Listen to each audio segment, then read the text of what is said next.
আমার সন্তান পৃথিবীতে আসার আগেই মৃত্যুবরণ করবে, এইটাই। আল্লাহ যে ওইখান থেকে ওইভাবে পুলিশদের মাধ্যমে আমাদেরকে উদ্ধার করবে এটা কখনো কল্পনা করি নাই। কোটা সংস্কার আন্দোলন ঘিরে বহুতল ভবনে দুর্বৃত্তদের দেয়া আগুনের বিভীষিকাময় ঘটনার বর্ণনা দিলেন বেঁচে যাওয়া শাবনূর আক্তার। সেদিনের ভয়াবহ নাশকতার কথা মনে হলে এখনও গা শিউরে ওঠে তার।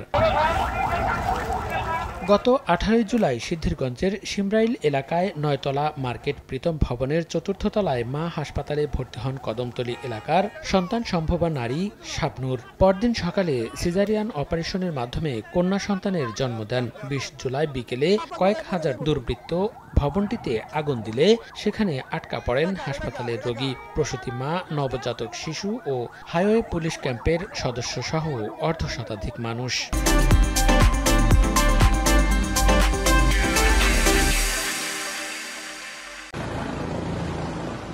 খবর পেয়ে তাদের উদ্ধারে ফায়ার সার্ভিসের পাশাপাশি অভিযানে নামে আইন শৃঙ্খলা বাহিনী। 4র্থ তলা পর্যন্ত আগুন ছড়িয়ে পড়লে ধোঁয়ায় আচ্ছন্ন হয়ে পড়ে ভবনটি। এ সময় 4র্থ তলায় হাসপাতালের জানালার গ্রিল ভেঙে 3 নবজাতক শিশু, 7 প্রসূতি সহ 17 রোগীকে উদ্ধার করে পুলিশ। পরে ছাদে আশ্রয় নেওয়া হাইওয়ে পুলিশ ক্যাম্পের 37 সদস্যকে হেলিকপ্টারের সাহায্যে উদ্ধার করে র্যাব। বাঁচার জন্য হসপিটালের মধ্যে অনেকক্ষণ দৌড়াদৌড়ি করি, কোথাও কোনো রাস্তা পাই না। তারপরে যখন পাশে আসার পরে একটা জানলা থেকে দেখি যে পুলিশ নিচে আছে, ওনারা বলতেছে যে আমরা আছি, আপনারা টেনশন করবেন না, আমরা আপনাদেরকে উদ্ধার করব।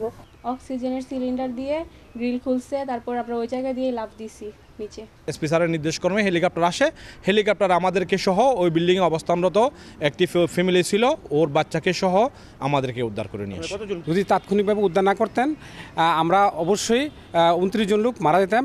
ঘটনার 2 দিন পর ভবনটি থেকে আগুনে পুড়ে মারা যাওয়া 3 জনের মরদেহ উদ্ধার করা হয়। আগুনের ঘটনায় জড়িত বিএনপি জামাতের 27 জনকে গ্রেপ্তারের কথা জানান পুলিশ সুপার। যারা এই নাশকতার সাথে সরাসরি থেকে প্রত্যক্ষভাবে উপস্থিত থেকে যারা লিড দিয়েছে এবং যারা এই নাশকতা করেছে, এর মধ্যে বিএনপি এবং জামাতের পোর্টফোলিও আছে। এইরকম প্রায় আমরা 47 জনের মতো আমরা গ্রেপ্তার করেছি।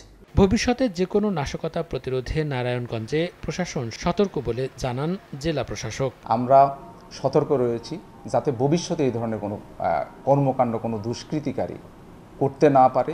আগুনে পোড়া ভবনটিতে হাসপাতাল, highway police camp, bank, Chinese restaurant, insurance office ও শেয়ার বাজারের ট্রেডিং হাউস সহ বিভিন্ন ব্যবসা প্রতিষ্ঠান ছিল, যা এখন শুধুই ধ্বংসস্তূপ। সময় সংবাদ, নারায়ণগঞ্জ।